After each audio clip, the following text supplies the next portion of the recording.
What's going on, friends? It's Anton Daniels, and I gotta have a conversation with you guys about Tiege Hanley because you see how the sun is hitting me. This is no finesse, no makeup, no filters, no none of that. This is 100% Tiege Hanley. I use it in the morning as soon as I get up, right after I pray and brush my teeth, jump in the shower, and I'm hitting the streets because you never get a second chance to make a first impression. So even though they're giving you 40% off your first order, 20% off for life, even though you may get a free gift, forget all that, right? Because we would do this even if it was full price because it's worth that much. I'm in the streets, I'm kicking it with people, and I see Dusties everywhere. You don't want to be them. You want to separate yourself. And the way that you separate yourself is self-care. Ladies get it for the fellas. Fellas don't wait for the ladies to get it for you. I'm about to hit the streets right now, and I'm feeling confident. I'm feeling great. I mean, I already got confidence, but to have that extra boost of confidence, knowing that you've taken care of yourself and you set yourself apart from all of the rest of the sheep that's walking around making bad decisions on a daily basis. And it's reflected in their actions. It's reflected in the products that they use. It's reflected in the people that they follow. And so if you're trying to level up, if you're trying to make sure that you look good, they're going to send you the pack. They're going to give you all of the instructions on how you're supposed to use it. Then make sure you get your Tiege Hanley. Again, 40% off your first order, 20% off for life. Get your free gift. Make sure you tap in with your boy Anton Daniels because Unc is never going to lead you wrong. I would never have you use a product that I don't use myself. Again, they've been rocking with me for a long time. Make sure you get your Tiege Hanley. I love you. I appreciate you. I'm going to holler at you guys later. What's going on is Anton from AntonDaniels.com. I appreciate you guys for continuing to rock with me. Thank you for tuning in for another edition of the Millionaire Morning Show. I am your host, Anton Daniels. What up, what up, what up, what up, what up, what up, what up? We in the building. Shout out to y'all. I appreciate y'all for continuing to tune in. This is pre-recorded, but I'm operating as though it's live. It's a little weird not being able to see you guys in the comments and interact with you guys, but we right back to it the next day. Let's get a little bit of housekeeping out of the way, and we just going to get right back to the show. First and foremost, the best time to join the Patreon is the beginning of the month. So if you are restreaming this or you're watching the premiere, make sure you send this to your friends and family. We have a upcoming live stream. I am probably watching this with you on a flight, so I am excited to be chilling with y'all in the chat, watching me do what I do.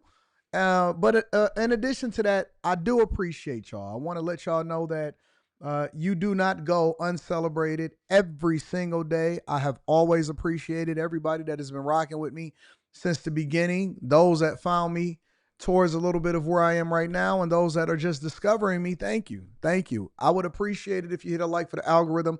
If it is your first time here, that's the only thing we ask for.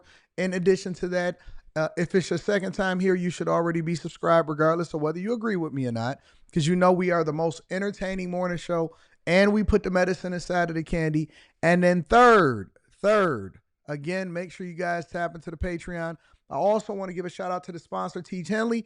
40% off your first order plus 20% off for life. Shout out to Tiege. Thank you, Tiege Hanley, for continuing to hold us down. Ladies get it for the fellas. Fellas don't wait for the ladies to get it for you. It's a phenomenal product. Support the Tiege family. It's a great, great product that y'all need to be rocking out with. And I'm going to go ahead and get started with the show. But before we get started with the show, we're going to go ahead and get that little bit of prayer. Lord, bless us all. Bless me, first of all, as I'm watching this, to be safe and get to my destination without hurt, harm, or danger. I am flying overseas, so I got to take care of some business overseas. But bless, and keep your angels above us, with us, surrounded with us. Bless all of those that are on their way to work. Bless everybody that are working from home. Bless everybody to have a phenomenal afternoon and morning.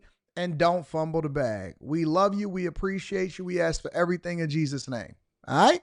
Let's go ahead and get started with the show. The first thing that I want to entertain right now, not even entertain, but I'm a little bit sad because this person was an icon for me as far as the movies that I watched, right? Val Kilmer, they say, have passed away at 65 years old. Let me say that again. Val Kilmer, some of y'all may be watching this. And because I'm of a certain age, I'm 42 years old. Some of you may be a little bit younger. Some may be older. Some may be not as much of a movie buff. Val Kilmer has passed away at 65 years old. Life is short. Life is incredibly short. I don't have time to be sitting here wasting and going back and forth and not chilling with people that add value into my life. Let's deep dive into the article. We're going to go straight over to the New York Post. All right. New York Post broke it down. Several different sites are reporting it this morning, but the New York Post broke it down, I think, the best, in which they said that Val Kilmer donned the Batman mask in a final nostalgic Instagram post before dying at 65 years old. Goes on to say that he fueled nostalgia in his final Instagram post just weeks before his death at 65. He died after a battle with pneumonia on Tuesday in his home in Los Angeles after his daughter Mercedes confirmed.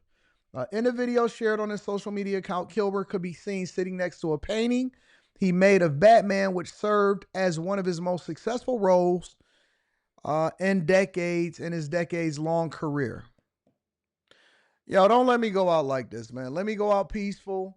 Remember me if I ever pass away in your lifetime. Remember me in this state that I'm in right now. In good health, communicating effectively. Crazy, man. It's just crazy, bro. Says that in the clip he shared with 645,000 followers on Instagram, the actor declares he's ready before grabbing a Batman mask and donning it for the last time. It says it's been a while, he quipped as he got into character before turning to the camera for his final look. Artist Dave Cho, who sat near the actor in the video, could be heard complimenting how great Kilmer looked in the mask. That's even more sad to me. Said Kilmer was cast in Joel Schumacher's 1995 hit Batman Forever after Michael Keaton had dropped out. This is him right here. I think the last role that I remember him in was Top Gun. I think he played a role in the most recent Top Gun. He had some crazy roles. He was in Heat, which was one of my favorite movies. I believe he was in Tombstone, which was one of my favorite movies. It says the film went on to become a box office smash, grossing over $336 million, which was in that time, right? We had to adjust for inflation. Says everything was different about this job than I had experienced before. The size of the character, how strange it was that Michael Keaton had decided not to do it. I just said yes without reading the script, he told Entertainment Tonight in 1995. Yeah, he looks a little frail, a little small.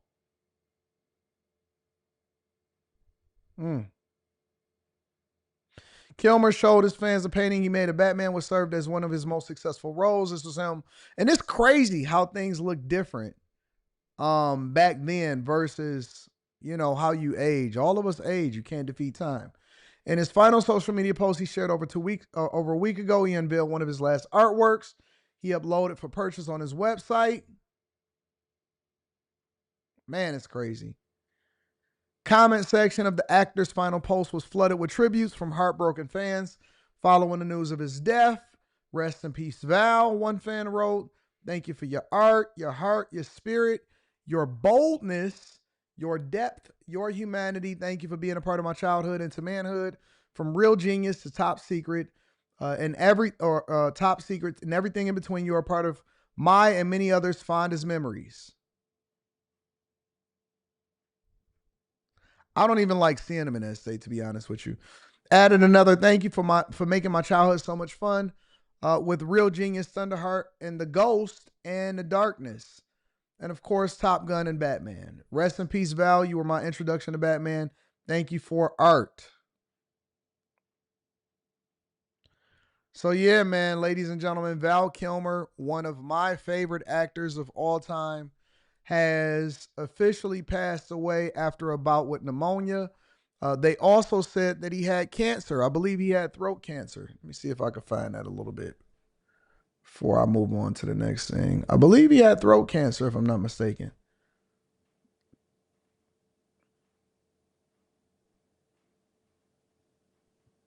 Passed away of pneumonia. Mavericks, Top Gun.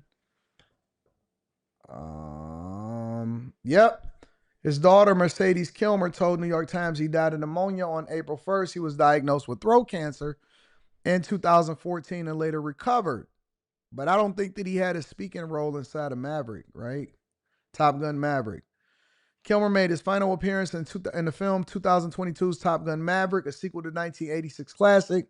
He briefly appeared in the film, sharing a moment with Tom Cruise on screen. I just want to say that was pretty emotional. Cruise told Jimmy Kimmel about the acting alongside his friend again. I've known Val for decades, and for him to come back and play that character, he's such a powerful actor that he instantly became that character again.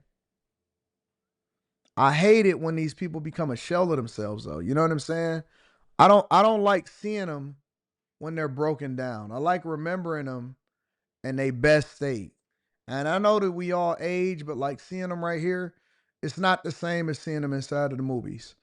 It said after years of rumored health problems, Kilmer finally opened up about his battle with cancer during a December 2017 interview with The Hollywood Reporter. The article revealed that the actor's 2-year fight with throat cancer had taken its toll on the family and noted that Kilmer had undergone a procedure on his trachea, which made his voice raspy and left him short of breath.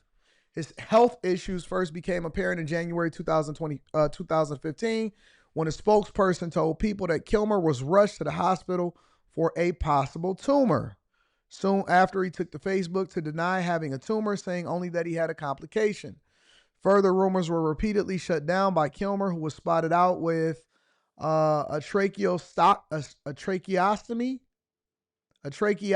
tube in 2015, and then without it the next February. Says, I have not had a tumor or tumor operations or any operation. I had a complication where the best way to receive care was to stay under the watchful eye of the UCLA ICU. And he later said in a Facebook post, I am praying for a speedy return to the boards, as they say. God bless you all, and please don't worry. Man, look how young he is in this picture. In October of that year, the actor once again had to reassure fans that he was okay, denying a report that he had been rushed to the hospital. In a Facebook statement, the actor revealed that he had gone to the hospital just to verify that I have no tumor or infection of any kind, which was verified by very, very caring experts at UCLA. However, less than 2 months after declaring he was healthy, he was spotted out with what appeared to be a tracheostomy tube. Though he was spotted again in February in 2016 without it, the scar from the breathing aid was visible on the actor's throat. In 2021, he shared his story for a documentary, Val, directed by Leo Scott and Ting Poo. Kilmer produced the film with Mercedes and his son Jack. It focused on his difficult recovery process and received a standing ovation when it premiered at the Cannes Film Festival. Born in 1959. Yeah, man, he was really great. He was a really, really, really great actor. We got to take care of ourselves. We got to take care of our health. We got to make sure that we always in the best health possible, because we don't want to leave before our time. Me personally, I know me and my friends are all in the gym, and we are focused vigorously on making sure that we live forever, or as long as we possibly can, because we don't want to be in a space to where we can't get to old age in good health. So for everybody that is dedicated to health, or for everybody that has a level of success, I just want to let you know that success without good health, and me personally, I pray that my great health continues to trail and catch up to my wealth as I continue to become successful. All right. So shout out to Val Kilmer, and also rest in peace to him. God bless his family. I hope everything continues to go well for all of you people, because it seems like everybody from the generation in which I was kind of like paying attention to them, it seems like they're getting older and they start to pass away.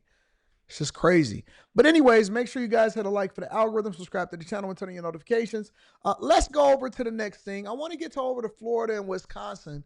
The races over in Florida, Wisconsin. I know the Wisconsin Supreme Court had a major race in which Elon Musk was doing his thing. And I'm going to go through different news articles and different platforms in order to gain all of the insight so that we can then draw our own conclusion. But over in Florida and Wisconsin, it was huge races.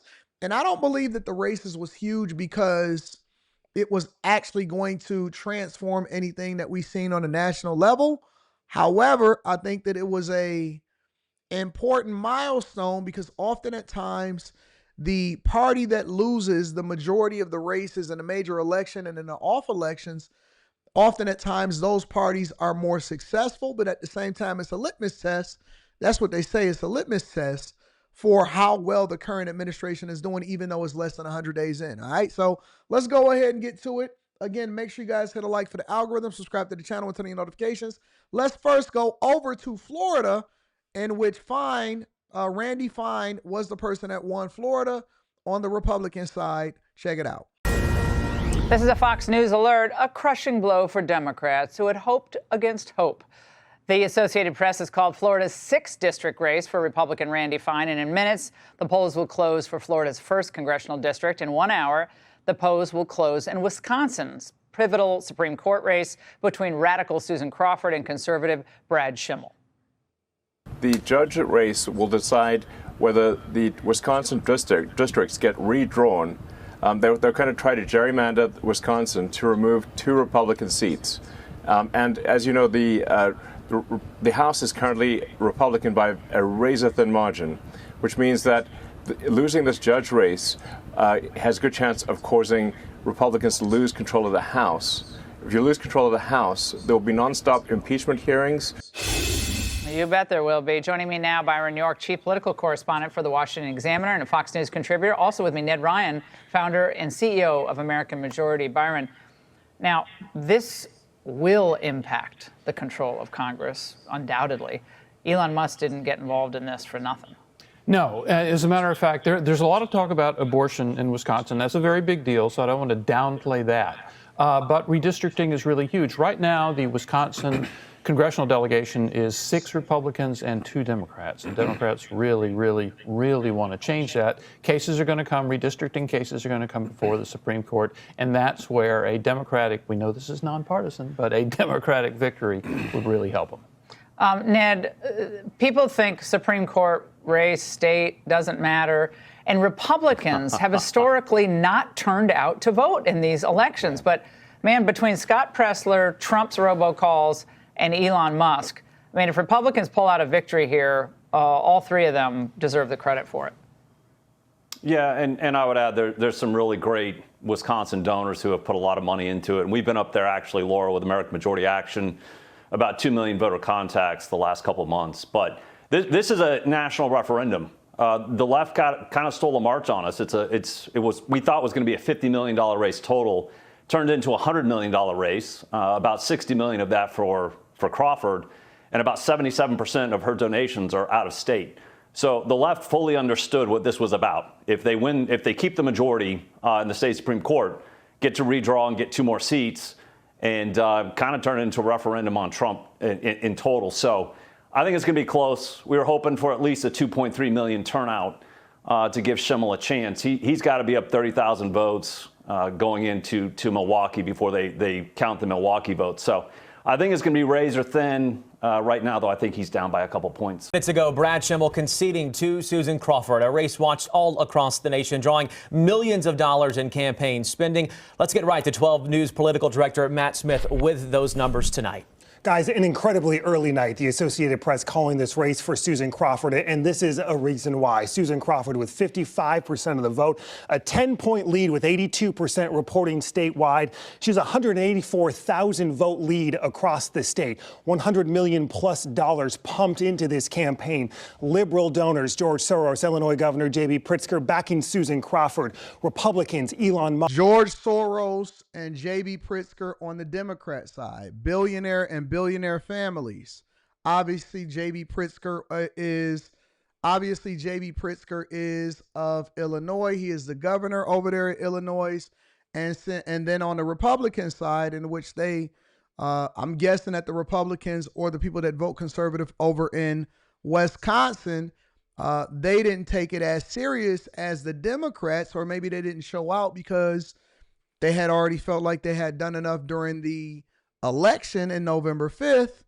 Elon Musk on the other side, he was actually showing out, doing rallies. He was giving out $1 million checks, but they pumped out over $100 million in this race. That is crazy and insane for a Supreme Court seat, they pumped in $100 million during this election. President Trump pouring millions backing Brad Schimmel. Let's take a look at some of these critical counties, and this is how the Associated Press called it, and this is how Susan Crawford won tonight. In her home county of Dane County, Madison, the Democratic stronghold, Susan Crawford pulling away with 81% of the vote. That nearly matches what Janet Protasewicz did 2 years ago with 82%. In Waukesha County, the key Republican stronghold, Brad Schimmel with 58%. He needed to do 60% or higher in Waukesha County to really have a performance across the state.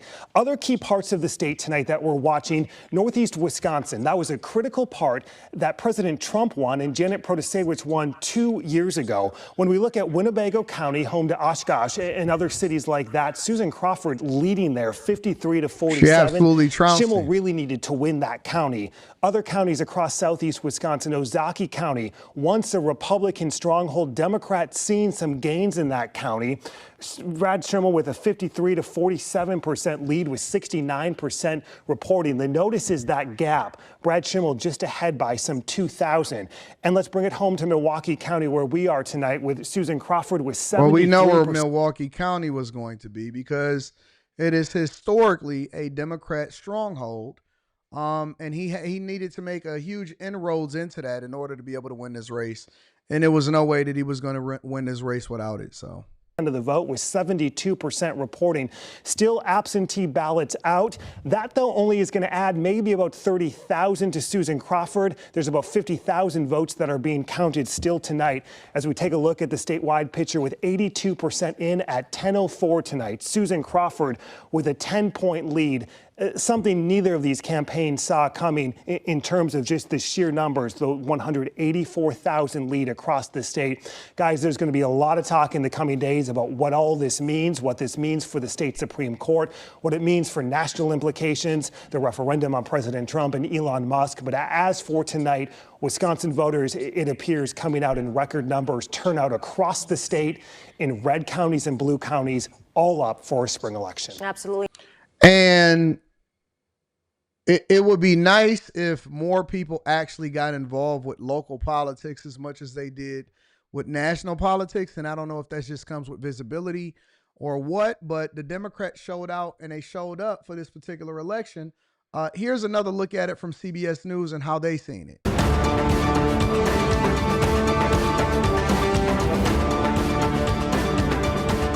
This is a CBS News special report. I'm Jesse Mitchell. We have breaking news from that closely watched race in Wisconsin. Liberal judge Susan Crawford has won the race for a seat on the state Supreme Court. Experts see this race in a battleground state as a referendum on the Trump administration. The race also made monetary history. Take a look at these numbers. It was the most expensive judicial contest ever.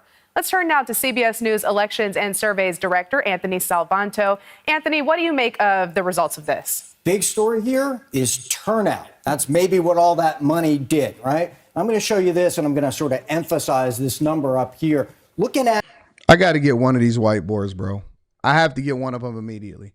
Potentially 2.3 million votes. Now, for context, that is going to be around half, around 50% of the voters in this state. Now, in a springtime election, in an off year for a judicial race, that is really big. So that's the top thing. Now, look, that turnout, the Republican or the conservative side had hoped that that would benefit them. But in fact, what we saw was Crawford running ahead of either Joe Biden 2020, Kamala Harris in 24, especially in, and I'll center this and I'll circle it, in and around Milwaukee and the Milwaukee suburbs where Democrats have to do well to win a race. And so that is where the turnout story connects, Jesse.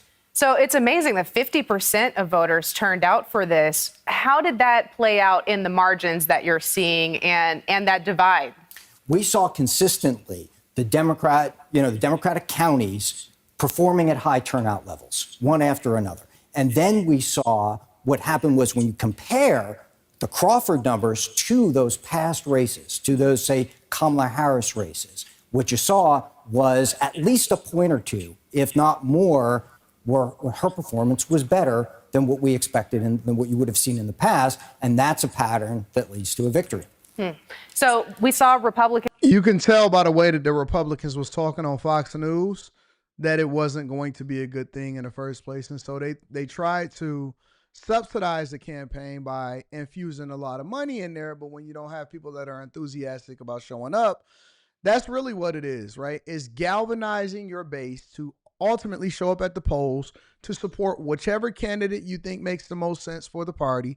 But now you have a situation where it could be difficult for Republicans to get things through that they ultimately thought that they were going to get through as a result of controlling all three branches of government, because you can redistrict to where you can add 2 more seats from the Democrat side.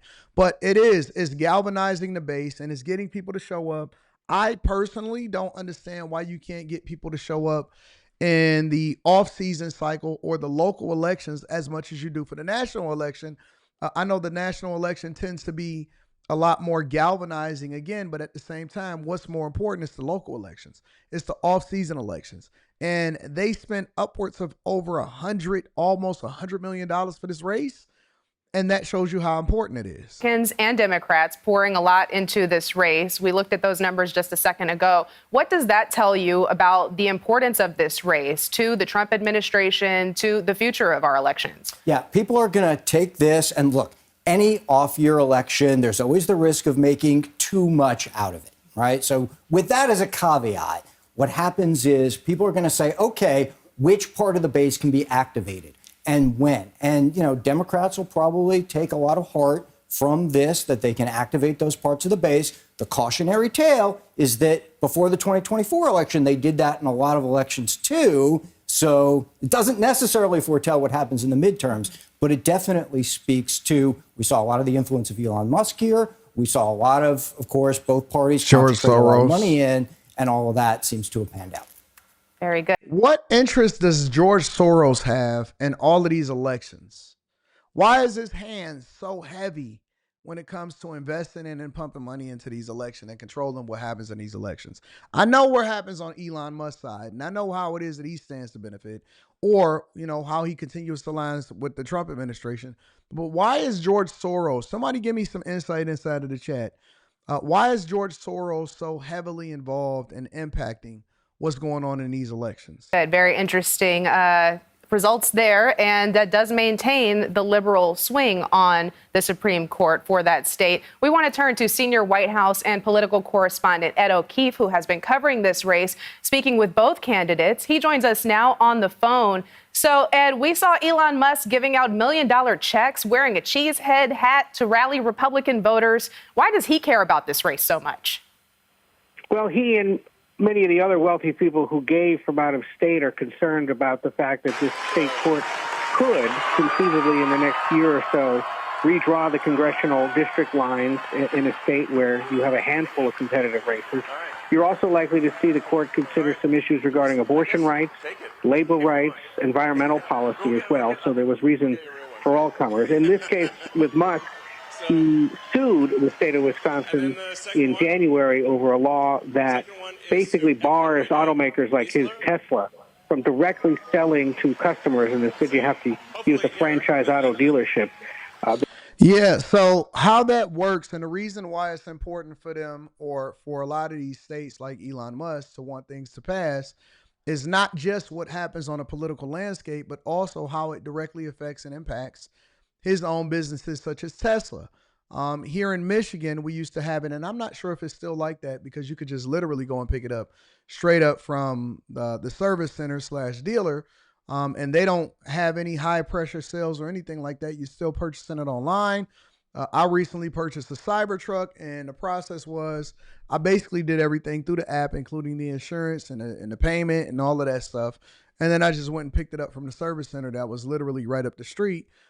They recently built one that is even a little bit closer to the place that I have out in the suburbs, but they tried to bar you from being able to sell vehicles, that are trying to bar Tesla and other automakers that does not have a dealership network, because the dealerships have a huge hand and a huge contribution to ensuring that they guarantee that their model of business continues to be successful and that they can thrive in the state of Wisconsin.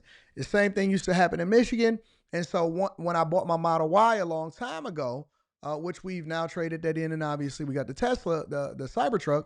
When we bought our Model Y a long time ago, I had to drive down to Ohio, or I had to take a flight down to Ohio, pick up the Model Y, buy it from there, and then drive it back up to Michigan.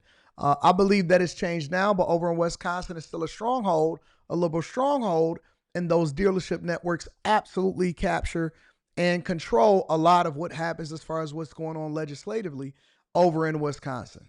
The thought was that he did that and then started donating to the conservative-backed candidate in hopes that maybe that guy, Brad Schimmel, who's losing tonight, would conceivably be a vote against that law. But as he told us on Sunday when we spoke to him, he said, look, I used to be Attorney General of the state, would have defended that law or would have had to defend that law. So Musk thinks that I'm a vote for him. He's got another thing coming. I will say, Jesse, having spoken with Susan Crawford here, who's winning right now at least leading by double digits, we should point out she spent much of the last 2 weeks especially campaigning against Musk.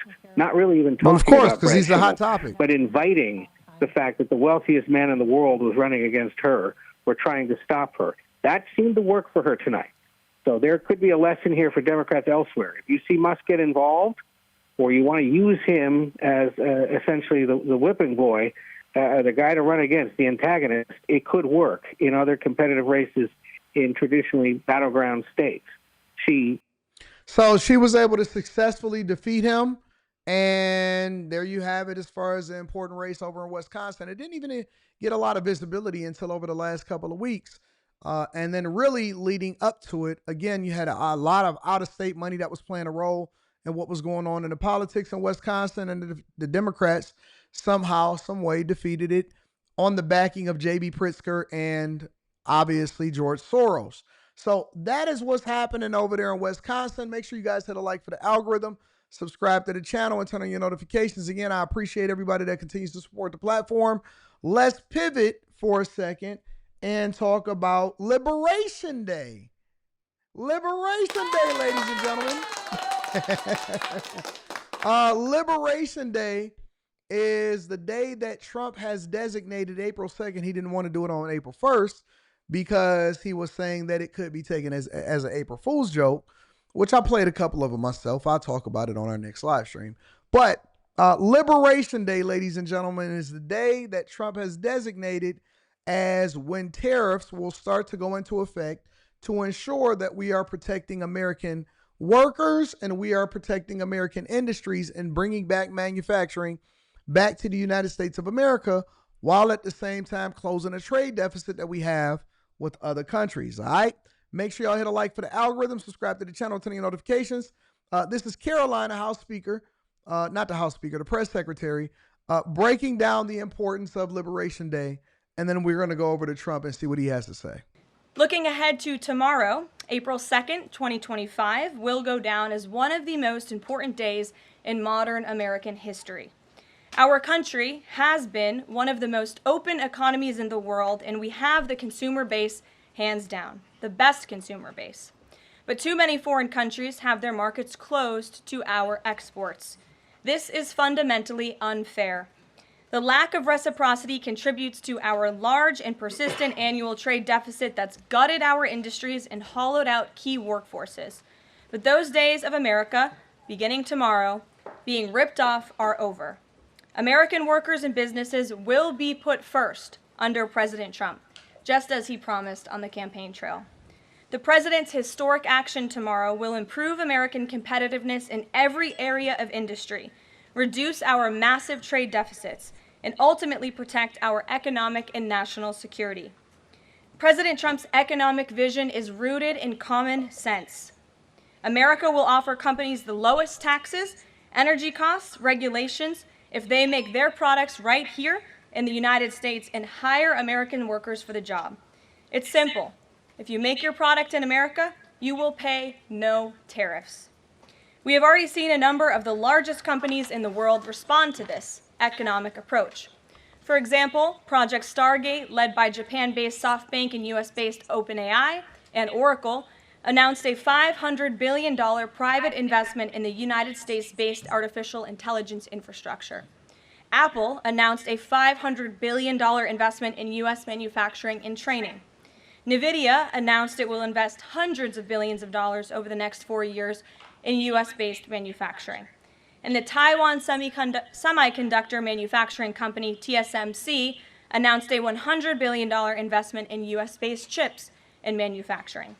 So essentially, we want to take control of emerging industries. We want to make our own chips here. We don't want to be dependent on Taiwan, which for a lot of you guys don't understand that one of the things that we were tying to immigration, the Department of Homeland Security, closing off our borders, was also funding over to Ukraine, Taiwan, and Israel.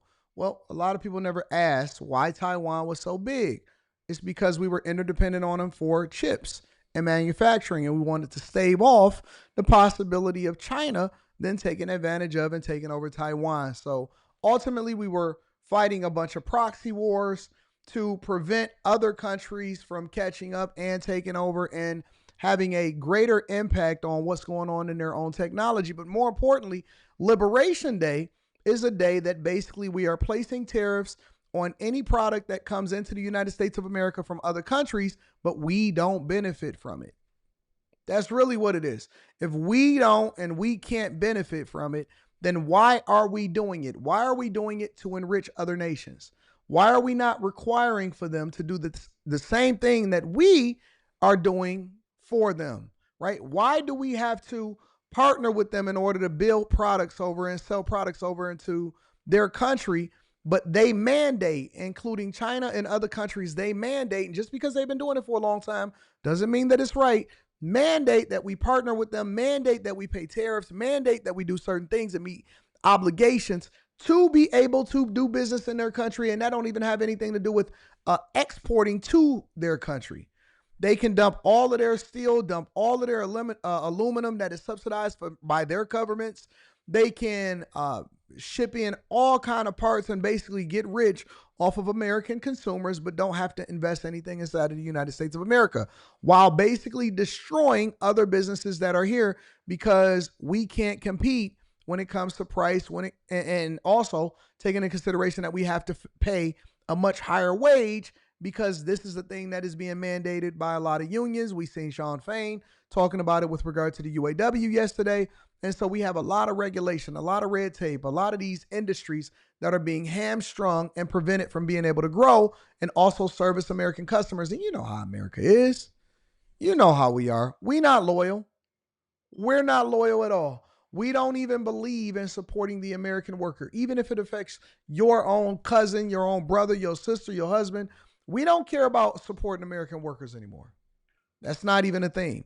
We care more about ourselves and caring about how we can liberate the United States of America. I mean, do you know how important it is from an infrastructure perspective? If we was to ever go to war, God forbid, we need industries to be able to keep up manufacturing. And as someone stated this, that excess capacity that we were able to use to repurpose a lot of our plants to make some of the warplanes and the tanks and the things like that we used in other world wars in the past. So we need that capacity. We need to incentivize companies to build America first. We need our plants. We need American workers, and we need to diversify our industries so that we're not just dependent on financing, but we actually make things inside of the United States of America. And it adds more jobs. Now, if people are lazy and don't want to do the jobs, that's a completely different conversation. But here's Trump when he was talking about liberation. I'm going to fast forward it a little bit because he was speaking about how Liberation Day, when Kid Rock was in office, obviously, is going to impact Americans positively. As well, so I think the money we don't goes share for concessions a lot. No, those are, we try to, but they don't want to share it in the big week. I'm not sure. So you recently bought a Tesla for White House staff to use, but now there's all these domestic terrorists targeting Teslas. Are the staff scared to drive it? I don't think so. I haven't heard. They were complaining. I did buy one, and I let the staff use it. We have it parked conveniently, and one day we give it to Margot, one day we give it to Chamberlain. give it to Natalie, we give it to everybody around. Give it to Dan Scavino, but he's got so much money it doesn't matter. But they love the car, and it's a great car, and it's made here, and it's made in the country. He's got a tremendous plant now in Texas, and he has one in California. He does a lot of his work here, and he's been really unfairly treated, in my opinion. I drive one. And Yeah. there's this other story. I know it's hypothetical right now, but if you were allowed for some reason to run for a third term, is there a thought that the Democrats could try to run Barack Obama against you? I'd love that. For his third term? Boy, I'd love that. That would be a good one. I'd like that. No, people are asking me to run, and there's a whole story about running for a third term. I don't know. I never looked into it. They do say there's a way you can do it, but I don't know about that. But I have not looked into it. I want to do a fantastic job. We have 4 years, just about, almost close to 4 years. Time is flying, but it's still close to 4 years, and we're getting a lot of credit for having done a great job in the first almost 100 days. And we have some big things we're going to be announcing over the next 2 days, and you know very well, Peter, and I think it's going to be something that's going to bring a lot of wealth back to our country, tremendous wealth back to our country. That's the Liberation Day, baby. Other countries are understanding it because they've been ripping us for 50 years longer, but they've been ripping us off for years, right from the beginning. And I think this is going to be an amazing, I call it a lot of different names, but it's really, in a sense, it's a rebirth of a country, because how we could have afforded to do what we did. We help everybody, and they don't help us. I really, the term I like best probably is the liberation of America. It's the liberation of this country, because it's incredible. Look, we have 36 trillion in debt for a reason, and that accumulates over a long period of time. So I think what you're going to be seeing over the next couple of days will be very inspiring to a lot of people. They had a lot of auto plants being built in a certain country. I don't want to mention the country because we get along great with the country, but those plants aren't being built there anymore. They gave them up today and yesterday, day before. Mexico. And they're building them all now in the United States. And we have many examples, not only auto plants, chip companies from Taiwan are coming in. The biggest, Mr. Wei, he's big. I said, you are a smart guy, aren't you? I've been reading about him over the years, but he controls a large portion of the chip business, as you know.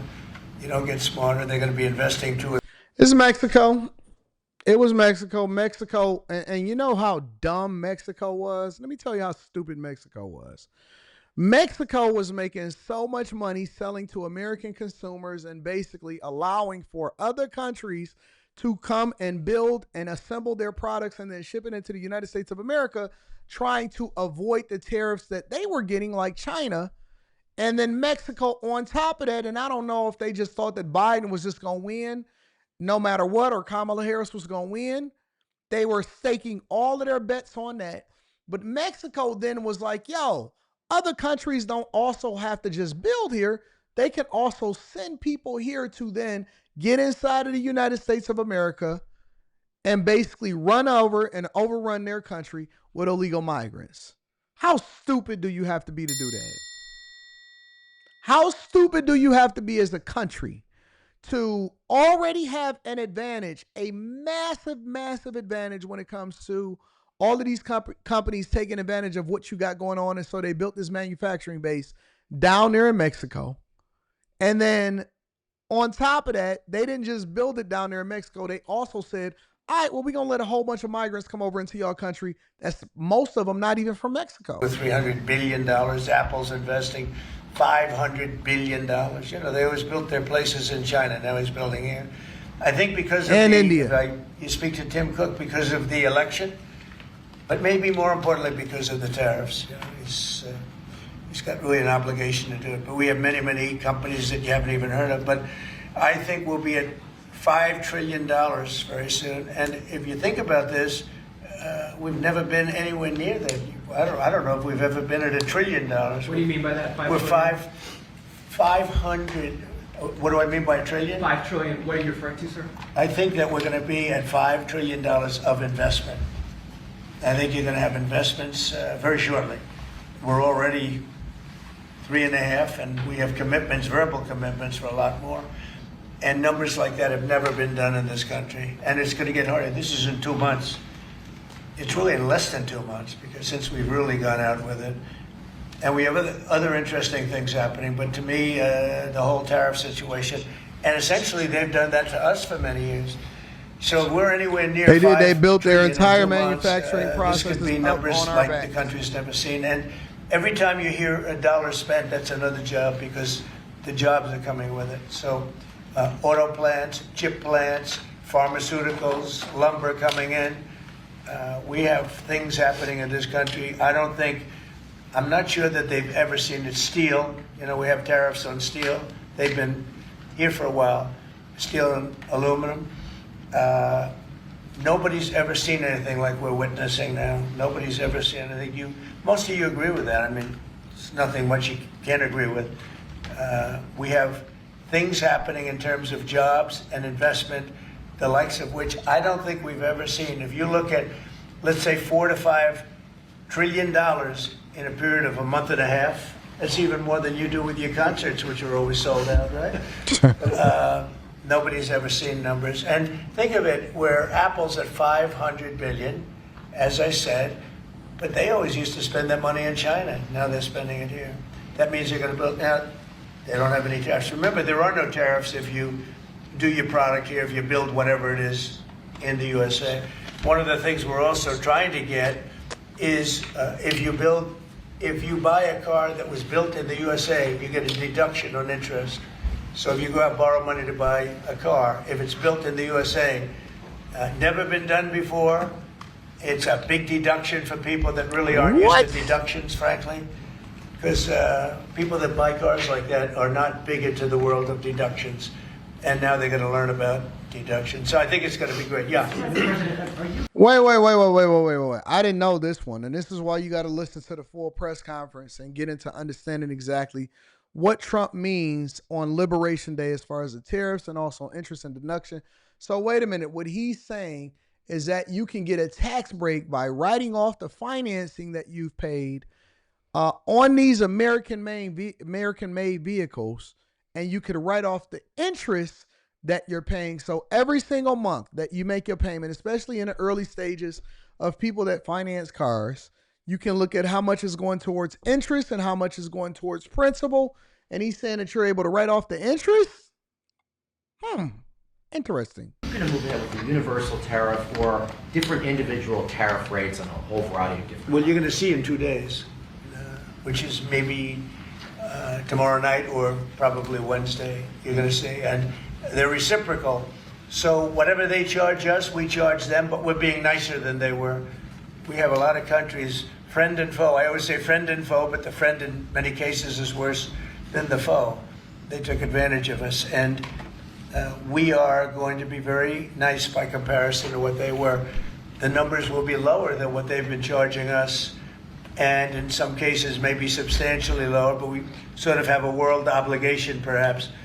But we're going to be very nice. Relatively speaking, we're going to be very kind. Mr. President, you met with the chairman. Somebody said that about me the other day.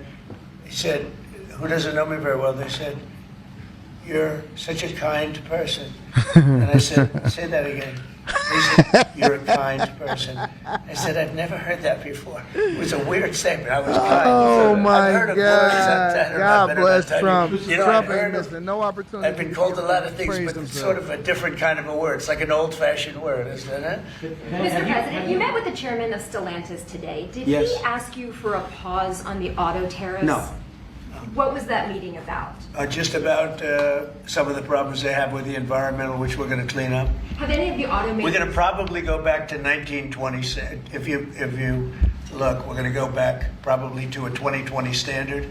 So we'll have 2020 standard, and that's just a few years ago. Oh, they're making it so difficult. All over the world they're making it. It doesn't mean a damn bit of difference even for the environment. It doesn't matter.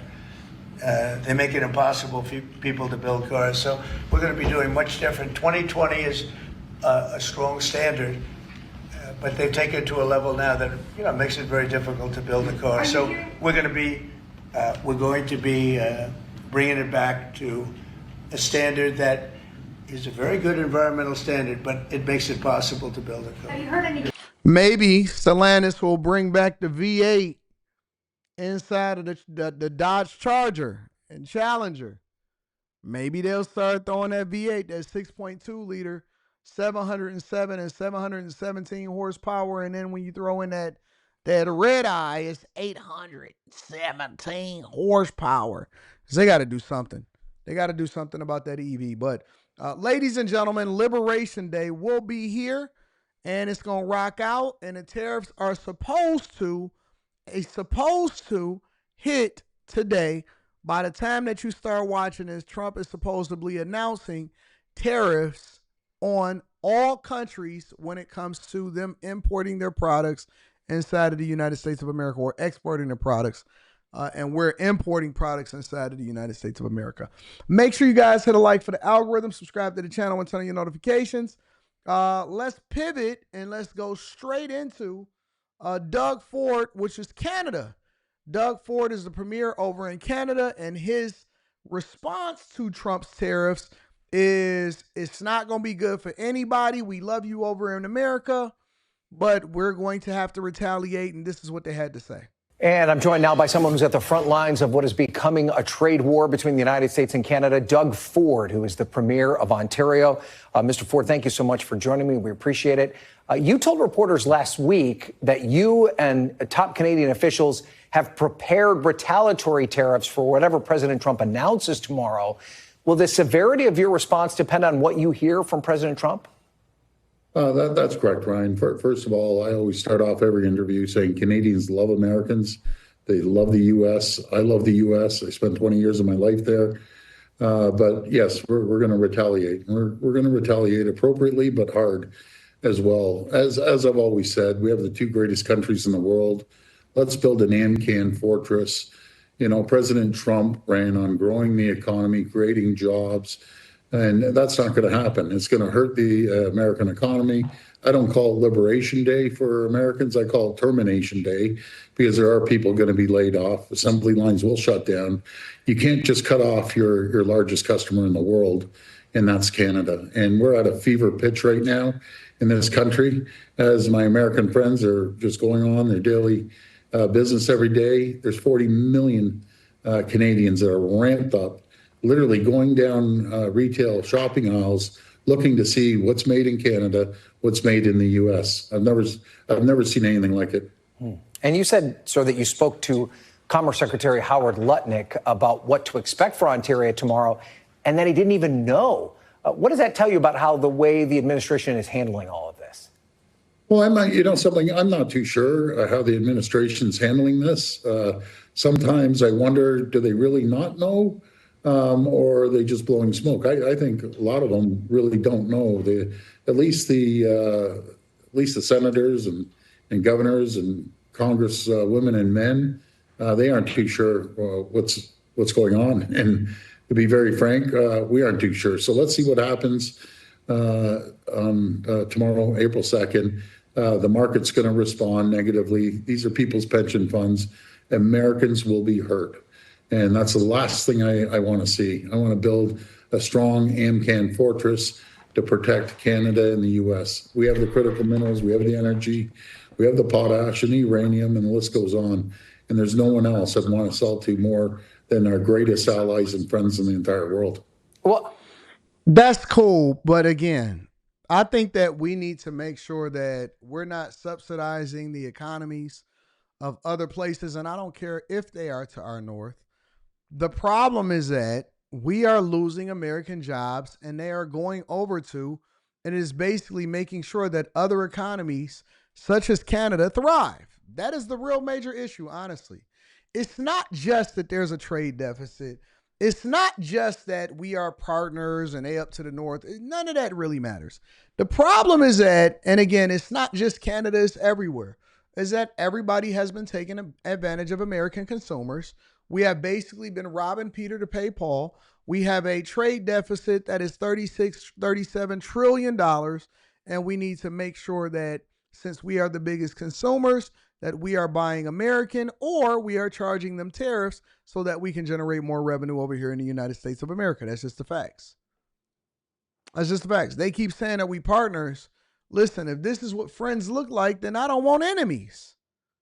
If this is what friends look like, then I don't want enemies. And basically, Trump is making a pitch to all companies outside of America, including to Canada, and say, hey, come and build here, and then you won't receive tariffs, and then you'll be able to benefit from the American economy. I have to imagine, though, that level of unpredictability makes it very difficult for you as well. Talk to me a little bit about how just not knowing what this outcome could be and the impact that could potentially have on both the economy of the United States and Canada. Well, Ryan, no one likes uncertainty. Americans don't like uncertainty. Canadians don't. Businesses don't. The market doesn't like uncertainty. It stalls investments. That's the last thing we want to do, especially with turbulent times happening around the world. You have to stick together. We're part of the family, as we believe, for 200 years, and I know a lot of Americans feel the same way. We're there to support our greatest friends and allies. We'll always be there, but we can't be under attack by one person. When we spoke to you last month, you said that you rescinded your threat to impose a surcharge on electricity imports to the U.S. Are you prepared now to go forward with that charge if the new tariffs are imposed again against Canada and Ontario in particular? Well, the reason we did that, I want to bring the temperature down. I wanted to sit in front of Secretary Lutnick and get the whole story. And yes, we got together, had a good conversation. But the only thing acceptable is zero tariffs. We need, Americans, and Americans need Canadians. We have such an incredible relationship together. I've talked to endless CEOs of businesses. I've yet to find one CEO that agrees with this. It's just going to hurt their economy. That's what it's going to come down to. And of course, CEOs are going to say that they're against it because it will force them to actually have to build plants and support the United States of America. It forces them to rethink their budget. It forces them to actually make products inside of the United States of America. It forces them to make difficult decisions. But nonetheless, we have to force you to do it, or you can pay the tariff of whatever it is. And if Canada decides that they want to respond with tariffs of their own or something like that, then we do reciprocal tariffs. And then it's a race to the bottom for you guys. But guess what? We're going to be okay here in the United States of America. And people are going to be laid off in the U.S. So that's the last thing we want to do. I always say you can't unscramble an egg. You have to make the omelet larger. And who better than with your closest friends and allies? And so we're prepared. We have additional $65 billion of retaliatory tariffs on the table. We've already done $60 billion. That is going to hurt, and it's going to hurt a lot. That's the last thing we want to do. But we just aren't going to roll over. And I got to apologize to the American people. We absolutely love you. I'm sorry you've been put in this position, but we have no choice. Let's play a little bit of what your Prime Minister, Mark Carney, told reporters today about the situation you're facing. Take a listen. We will not disadvantage Canadian producers and Canadian workers relative to American workers. So there are measures that we can take that at a minimum level the playing field with the United States. And again, it depends on the broader measures they take tomorrow, if indeed they do against Canada. And maybe explain, what sort of measures is he talking about there? Well, I agree with the Prime Minister 100%. We just want to see the list, per se, of the tariffs that we're going to be facing. And then we'll go tariff for tariff, dollar for dollar. And it's unfortunate. There's so many other countries that aren't our friends, let's say. We need to be focused on China, not your closest friend in the world, part of the family, Canada. It's just the wrong thing to do. We're the number one trading partner to 28 states across the country. Just Ontario alone, 9 million Americans wake up every morning to produce products for Ontario alone. And what's happening with the retailers and other people, they're trying to onboard people that make a certain widget. Let's bring them to Ontario. We'll give them an incentive. The government will help you build the building, give you tax breaks, just on board into Ontario or somewhere in Canada. Nope. And that's going to cost American jobs. This is the most ridiculous. Nope. We want you to build right here in America or expand in America and continue to support American jobs. That's what we want. Ridiculous thing I've ever seen. Let's work together. Let's be the two strongest nations in the world. All right, Premier Ford, as a Western New York native, I've spent a lot of time in your province, a beautiful part of the world. So it was great to talk to you, and we'll have to see what. Shout out to Doug Ford. We appreciate you for cooperating, and so we're going to continue to monitor the situation. And then every day that we live stream, which is Monday through Friday, we'll be bringing you the news and keeping you up to date on what's going on in these streets, all right? On the flip side, though, Europe has also said that they are preparing for retaliation when these tariffs hit across the world for the products that are basically being imported into the United States of America. Check it out. Today, I would like to focus on the threats to global prosperity and stability, thus our competitiveness, and the rise of protectionism. And as our domestic agenda cannot be seen separately from global developments around us, let me start with the US tariffs. When the dream of a united Europe began, it started with a very simple idea. Let's create one single market. Let's break barriers, take tariffs down.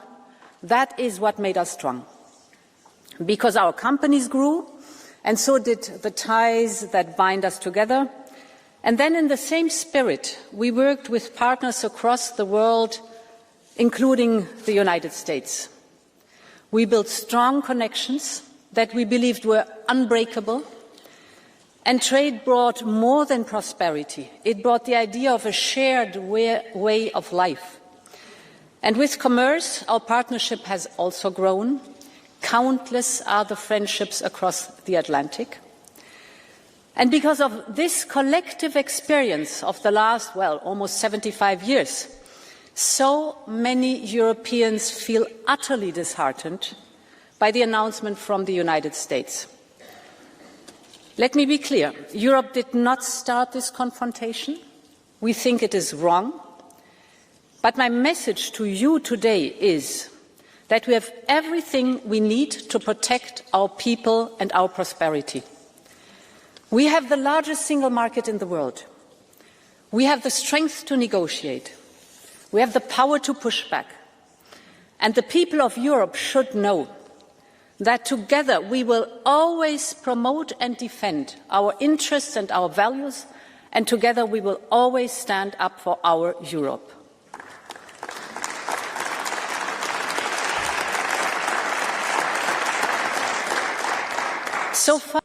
So I don't understand a lot of times, and again, give me a little bit of rope because maybe I'm a little bit more misogynistic than normal.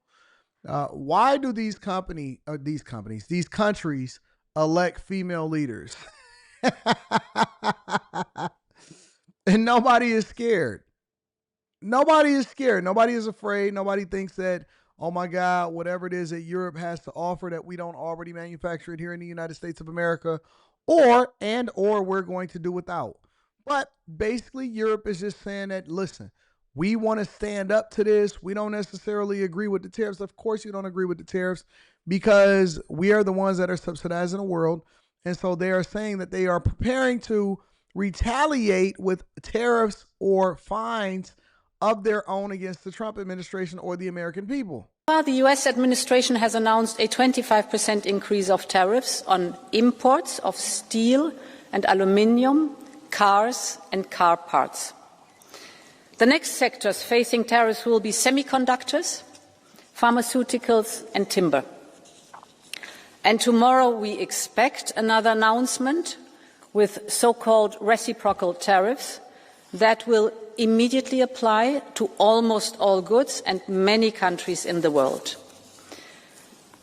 Of course, there are severe issues in the world of trade, without any question. Overcapacities, we know about the imbalances, we see unfair subsidies, denial of market access, or the IP theft.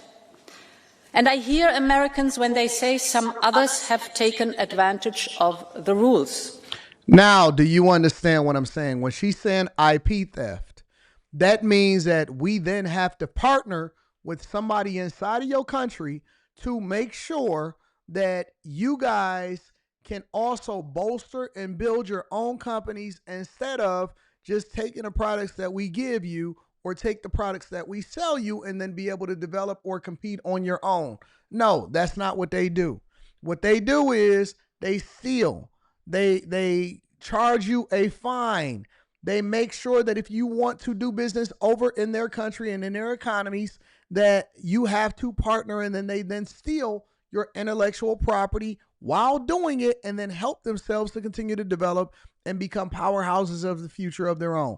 When you see these Chinese cars, where do you think that they got the technology initially to even start making cars when they were so far behind, and the things that they were putting together had nothing to do? It was not even close to being reasonable for what an American would actually buy. It was all copycat stuff.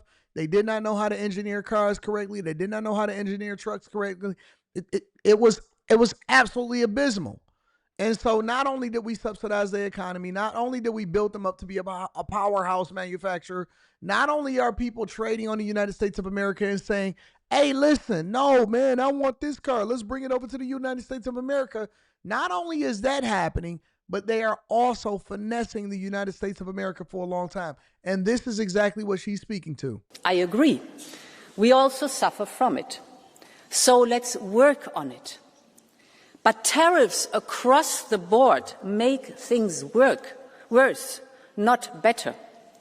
Tariffs are taxes that will be paid by the people. Tariffs are taxes for the Americans on their groceries and their medication.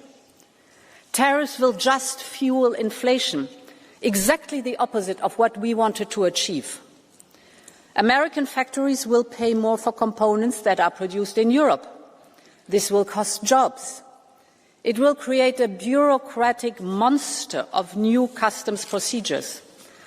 And today, nobody needs that, neither in the United States nor in Europe. So, our strategy builds on 3 pillars. First, we are open to negotiations. Actually, what it does is it bolsters the American economy because it then incentivizes people to actually buy from Americans. We will approach these negotiations from a position of strength.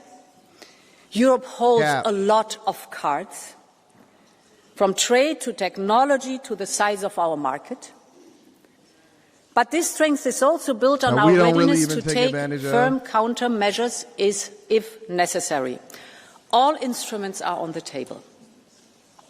Second, we will keep diversifying our trade with other partners. You mentioned it, Antonio. Our hallmark is not only that we are the biggest market in the world, but that we are reliable and predictable. We honor our commitments. And that is exactly what our partners are looking for today. And my third point, we will double down on our single market. The single market is the cornerstone of European integration and values. It's our powerful catalyst for growth, for prosperity, for solidarity. But we have to tear down remaining barriers to have a single market to go big, because scale matters, and a single market to go fast and to go far. Now to the first point.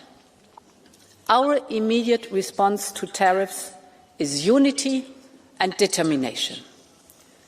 I want to show you guys something really quickly. I just pulled this up, and it's not even a part of the show, but I just pulled this up because I want to actually show you where the trade deficit lies and why we need to support American automakers and American products versus supporting products from overseas. All right, check this out. So, according to AI, which includes the BBC, ACA, and so on and so forth, right? Skip the first part because it's not going to really be able to have anything measurable because this measures it down here, right? Increase compared to the previous year, U.S.-EU automobile trade, all right? 2018, which is exponentially higher now. In 2018, the EU exported basically 1.15 million cars to the United States of America. And this is just cars. This is not even other products. 1.15 million cars in 2018 alone, and it increases every single year. To the U.S., which is about 37.3 billion euros exported, sold here, sent here, and they think that they did something. while the U.S. exported 267. That's a massive difference. Cars to the EU worth about $5.5 billion, which is roughly a almost $32 billion difference between what the United States of America is exporting over to Europe versus what Europe is exporting over to America. It also goes on to say that the U.S. is the second largest market for EU vehicle exports after the UK. The EU is the U.S.'s second largest export market. Now, imagine the amount of jobs that would be created. Imagine the type of investment that would be required if they actually took what they make and what they export, right, and phased that out or made people pay a tariff and pay a premium on whatever it is that was going to come over here. And we spent more time, more money, and more resources actually rocking out with American-made companies. Imagine that. We export 267,000 cars there. They export 1.15 million vehicles to the United States of America alone. That is worth the equivalent, and this is in 2018. This is in 2018. 37.3 billion euros versus 5.5 billion for the United States of America. I would say that it definitely is a trade deficit, and we need to be careful about saying things against the Trump administration because it is not true. I have already been in contact with our heads of state and government on the next steps. We have this parliamentary debate now here today, and we will assess tomorrow the announcements very carefully to calibrate our response. Our objective is a negotiated solution. But of course, if need be, we will protect our interests, our people, and our companies. And I want to be very clear on the aim of our response. We think that this confrontation is in no one's interest. The flow of goods and services between us, the United States and Europe, is nearly balanced. Of course, we are willing to work on the trade balance of goods as... Did I miss something? Am I off? I could be off. Did I miss something? That don't even look nowhere near balanced to me. It's nearly balanced. No, it's pretty lopsided if you ask me. As well as on the trade balance of services.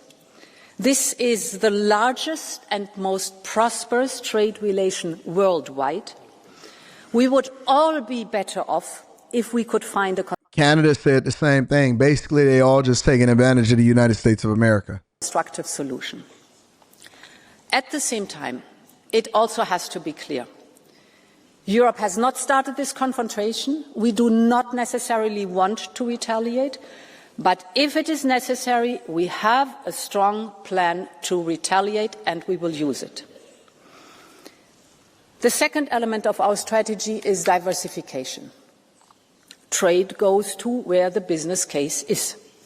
We will open doors towards fast-growing markets across the world. Europe already has trade agreements in place with 76 countries, and we are now growing this network. We just concluded trade deals with Mercosur, Mexico, and Switzerland.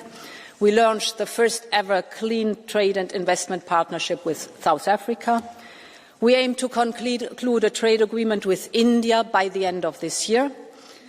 We are in intense negotiations with Indonesia and Thailand.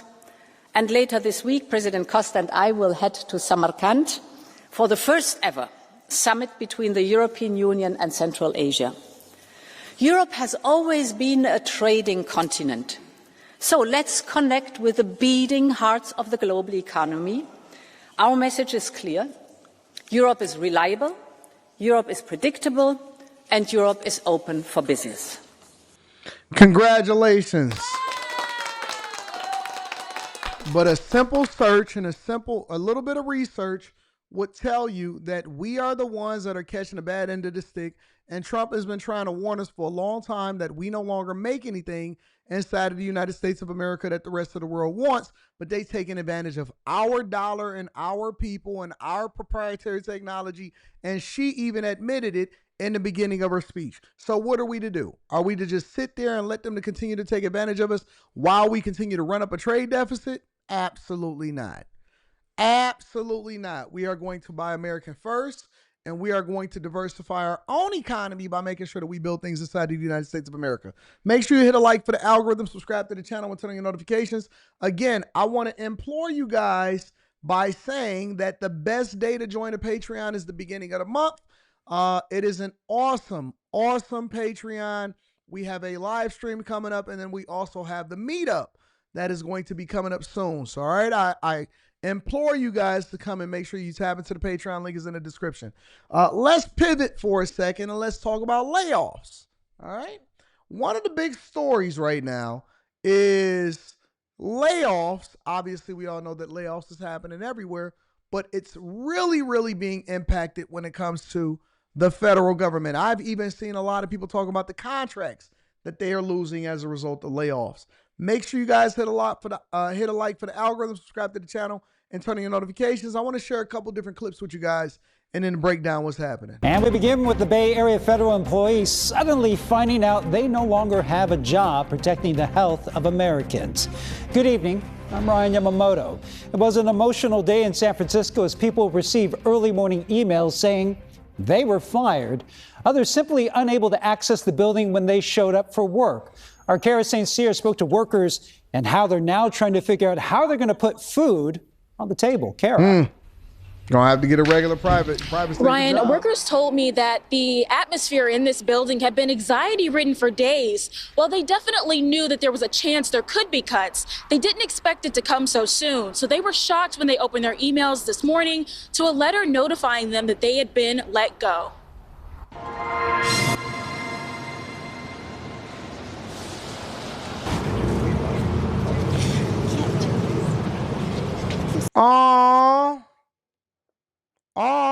And I bet you they all voted for Kamala Harris too. Where's that at? Over in San Francisco?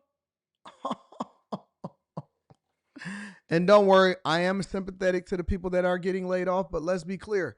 And I've heard from a lot of people that work for the federal government that they are absolutely abysmal when it comes to taking care of business and being for the people. Sorry. Tears flowed at the Nancy Pelosi Federal Building here in San Francisco. The Nancy Pelosi Federal Building, y'all.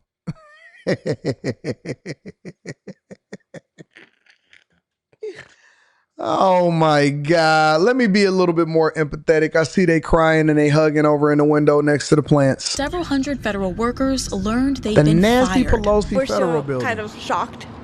We just got the notice. We're passionate. We're committed public servants. So it's hard. Arendira Guerrero was just one of more than 10,000 federal employees fired in a mass layoff across the U.S. Health and Human Services Department today, with the closure of this building set to impact more than 300 staffers. Health Secretary Robert Kennedy Jr. ordered the cuts in his effort to remake the agency. We're going to streamline HHS to make our agency more efficient and more effective. We're going to imbue the agency with a clear sense of mission to radically improve the health of Americans and to improve agency morale. The Pelosi building where Guerrero worked each day operates federal health programs like Medicaid and resources for AIDS and HIV care. Former Speaker Nancy Pelosi fired back at the cuts, saying the reported plans to restructure HHS and close the San Francisco regional office would directly harm our most vulnerable communities and make America sicker.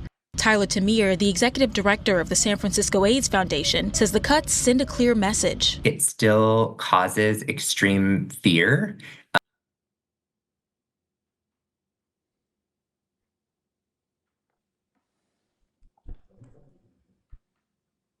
In folks that are living with HIV, it causes a feeling of instability and uncertainty. Julie Fong, who was also fired, says the impact will be felt even wider. I don't think the regular taxpayer understands how government works and how these services actually serve them until they don't get their Social Security payment, they don't get their SNAP, they don't get their welfare check. Well, we going to find out today, ain't we? We definitely going to find out. This is what else is happening across the United States of America when it comes to layoffs. And I believe this is over in Washington. Today, the Trump administration began laying off employees from the Department of Health and Human Services. You can see employees at the HHS office in Rockville had to wait outside in line for hours, and in some cases only to find out they'd lost their jobs. Now, the news comes days after HHS Secretary Robert F. Kennedy Jr. announced his department plans to slash about 10,000 of those jobs. News 4's Amy Cho spoke with some medical experts about what this could mean. How many people work for the Health and Human Services Division in the United States of America? Just curious. Mean for your health. This was the scene as federal health employees showed up to work in Rockville this morning. A line around the block as people waited to scan their badge and see if they still had a job. Meanwhile, on the Hill, some terminated Health and Human Services workers protested in the halls of the Capitol. One fired HHS employee says he tried to talk to Republican Senator Jim Banks of Indiana. He looked at me and said, "You probably deserved it." Just alarming and off-putting to hear, especially when I mentioned that I did programs for people with disabilities. I'm sure he has a lot of constituents with disabilities in his state. News 4 asked Senator Banks' office for comment about the interaction. They sent us a 2-word statement saying truth hurts. The exact number of Health and Human Services employees fired today isn't yet clear, but Secretary Robert F. Kennedy Jr. says he plans to cut about 10,000 people to save taxpayer money and Hey, remember when in the beginning of the year when it was talking about, hey, you might want to take the buyout? Remember when we was doing that across all government agencies and y'all told me that I was crazy and no, I'm not doing that and this and that and so on and so forth. Remember that? I said, man, listen, it's a possibility that it's going to touch you. You need to be careful. You need to make sure that you, if you can, make sure that you take whatever package, whatever benefit package. I think that they was offering 8 months at the time. Plus you need to go and get a new job. I bet you it's some people, it's a lot of people that is probably thinking twice like, man, I don't want to be on the unemployment line. I just want to continue to get this bag. It was a lot of people that sat there and went back and forth and was sassy with me. Tackle what he calls bureaucratic waste. That video. According to public health experts, the HHS employees fired today worked on issues like infectious disease, gun violence prevention, birth defects, mine safety. Gun violence prevention. HIV prevention, air quality, and tobacco awareness. We are crippling the very system that's in place to protect us. Today, health experts from around the country sounding the alarm. They're worried the cuts could set back medical research by decades. To lose some of that capacity and progress is really catastrophic for us on the ground level. In the midst of public health crises like the measles outbreak right now, why attack the very institutions solely focused on our health and well-being? The Trump administration has promised the job cuts will not impact the FDA's food and drug inspections or Medicare and Medicaid. The administration also says the job cuts will save about $1.8 billion. If you do the math, that is less than 1/10 of 1% of the department's total budget. Oh, well, then they should be all right. Let me get this from another lens really quickly. This is HHS job cuts.